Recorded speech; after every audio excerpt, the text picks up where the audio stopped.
গল্প গুহায় আটকে পড়া তিন ব্যক্তি। রাসূলুল্লাহ সাল্লাল্লাহু আলাইহি ওয়াসাল্লাম তার সাহাবীদের একটি শিক্ষণীয় ঘটনা শুনিয়েছিলেন। তিনি বলেন, তোমাদের পূর্ববর্তী উম্মতের মধ্যে তিন ব্যক্তি একবার সফরে বের হয়েছিলেন। পথিমধ্যে বৃষ্টি শুরু হলে তারা একটি পাহাড়ের গুহায় আশ্রয় নেন। হঠাৎ পাহাড় থেকে একটি বড় পাথর গড়িয়ে এসে গুহার মুখ পুরোপুরি বন্ধ করে দেয়। তারা বুঝতে পারলেন যে এই বিপদ থেকে উদ্ধার পাওয়ার কোনো উপায় নেই। তখন তারা একে অন্যকে বললেন, চলো আমরা নিজেদের এমন সব নেক আমলের কথা উল্লেখ করে আল্লাহর কাছে দোয়া করি যা আমরা শুধু তারই সন্তুষ্টির জন্য করেছিলাম। হয়তো আল্লাহ এর উশিলায় আমাদের বিপদ দূর করে দেবেন। ১. প্রথম ব্যক্তির দোয়া, পিতামাতার সেবা। তাদের মধ্যে একজন বলতে লাগলেন, হে আল্লাহ, আমার পিতামাতা খুব বৃদ্ধ ছিলেন। আমি প্রতিদিন সন্ধ্যায় তাদের দুধ পান না করিয়ে আমার স্ত্রী সন্তান বা দাসদাসীকে দিতাম না। একদিন আমি পশুপালন চড়াতে অনেক দূরে চলে যাই এবং ফিরতে দেরি হয়ে যায়। এসে দেখি তারা ঘুমিয়ে পড়েছেন। আমি দুধ দহন করে তাদের শিয়রে দাঁড়িয়ে রইলাম। আমি তাদের ঘুম থেকে জাগানোটাও পছন্দ করিনি, আবার তাদের আগে আমার সন্তানেদের দুধ পান করানো ঠিক মনে করিনি। আমার সন্তানেরা ক্ষুধার্ত অবস্থায় আমার পায়ের কাছে কাঁদছিল। এভাবেই সকাল হয়ে গেল। হে আল্লাহ, আমি যদি এই কাজটি শুধু তোমার সন্তুষ্টির জন্য করে থাকি, তবে আমাদের জন্য এই পাথরটি একটু সরিয়ে দাও। তার দোয়ার ফলে পাথরটি সামান্য সরে গেল, কিন্তু তারা বের হওয়ার মতো জায়গা পেলেন না। ২.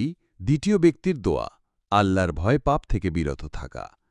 দ্বিতীয় ব্যক্তি বললেন, হে আল্লাহ, আমার এক চাচাতো বোন ছিল, যাকে আমি আমার জীবনের চেয়েও বেশি ভালোবাসতাম।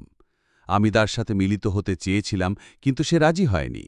এরপর এক দুর্ভিক্ষের সময় সে আমার কাছে সাহায্যের জন্য আসে। আমি তাকে ১২০টি স্বর্ণমুদ্রা দিনার এই শর্তে দিলাম যে সে আমার সাথে একান্তে মিলিত হবে। সে রাজি হল।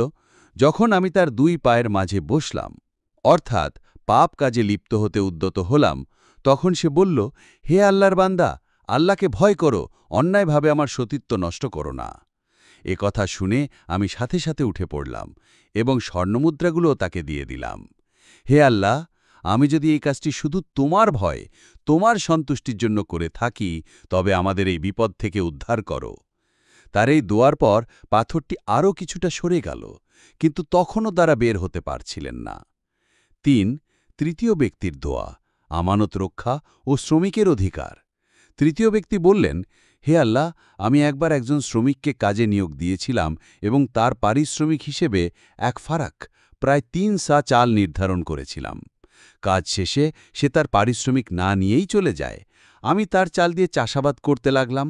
সময়ের সাথে সাথে তা থেকে এত সম্পদ হলো যে আমার অনেক গরু, ছাগল ও রাখাল হয়ে গেল। অনেকদিন পর সেই শ্রমিক আমার কাছে এসে তার পারিশ্রমিক চাইল। আমি বললাম, ওই যে উট, গরু আর ছাগলের পাল দেখছ, ও সবই তোমার পারিশ্রমিক থেকে হয়েছে, সব নিয়ে যাও। সে আশ্চর্য হয়ে বলল, হে আল্লাহর বান্দা, আমার সাথে ঠাট্টা করবেন না। আমি বললাম, আমি ঠাট্টা করছি না, সবই তোমার। তখন সে সব কিছু নিয়ে চলে গেল। হে আল্লাহ, আমি যদি এই কাজটি শুধু তোমার সন্তুষ্টির জন্য করে থাকি, তবে আমাদের ওপর থেকে এই পাথর সম্পূর্ণরূপে সরিয়ে দাও। তার এই দোয়ার পর পাথর পুরোপুরি সরে গেল এবং তারা ৩ জন গুহা থেকে নিরাপদে বেরিয়ে এলেন। সহি দলিল, অথেন্টিক রেফারেন্স। এই বিখ্যাত হাদিসটি বর্ণনা করেছেন আবদুল্লাহ ইবনে ওমর রাদিয়াল্লাহু আনহু। এটি হাদিসের সবচেয়ে বিশুদ্ধ দুটি গ্রন্থেই উল্লেখ আছে।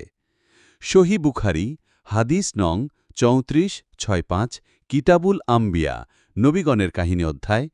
সহি মুসলিম, হাদিস নং ২৭43, কিতাবু জিকির ওয়াদ্দোয়া, জিকির ও দোয়া অধ্যায়। এই হাদিস থেকে শিক্ষণীয় বিষয়: ১. ইখলাস বা একনিষ্ঠতা। যে কোনো আমল কবুল হওয়ার প্রধান শর্ত হল তা কেবল আল্লাহর সন্তুষ্টির জন্য করা। এই ৩ ব্যক্তি তাদের আমলগুলো উল্লেখ করার সময় বারবার বলেছেন, হে আল্লাহ, আমি যদি কাজটি শুধু তোমার সন্তুষ্টির জন্য করে থাকি। ২. নেক আমলের উশিলায় দোয়া চাওয়া। বিপদে পড়লে নিজের সবচেয়ে খাঁটি ও উত্তম আমলকে মাধ্যম বানিয়ে আল্লাহর কাছে সাহায্য চাওয়া জায়েজ এবং এটি দোয়া কবুলের একটি শক্তিশালী উপায়। একে তাওয়াসসুল বিল আমালিস সালেহা বলা হয়। ৩. পিতামাতার সেবা করা এবং তাদের প্রয়োজনকে নিজের পরিবারের প্রয়োজনের উপর স্থান দেওয়া আল্লাহর কাছে অত্যন্ত পছন্দনীয় একটি কাজ যা দুনিয়া ও আখিরাতে মুক্তির কারণ হতে পারে। 4. আল্লাহর ভয় ও চারিত্রিক পবিত্রতা। গুনাহ করার সুযোগ থাকা সত্ত্বেও শুধুমাত্র আল্লাহর ভয় পাপ থেকে বিরত থাকা ঈমানের সর্বোচ্চ স্তরগুলোর মধ্যে একটি। এর প্রতিদান অপরিসীম। 5. আমানতদারিতা ও শ্রমিকের অধিকার। অন্যের হক ও আমানত রক্ষা করা এবং শ্রমিকের পারিশ্রমিক সঠিকভাবে আদায় করা ইসলামের অন্যতম একটি গুরুত্বপূর্ণ বিধান। এই হাদিসে শ্রমিকের পারিশ্রমিক শুধু আদায়ই নয়, বরং তা বহুগুণে বাড়িয়ে ফেরত দেওয়ার এক অনন্য নজির স্থাপন করা হয়েছে। এই হাদিসটি আমাদের শেখায় যে ইখলাসের সাথে করা ছোট বা বড় যে কোনো নেক আমলই আল্লাহর কাছে অনেক মূল্যবান এবং তা কঠিন বিপদের সময় আমাদের জন্য নাজাতের ওসিলা বা উসিলা হতে পারে।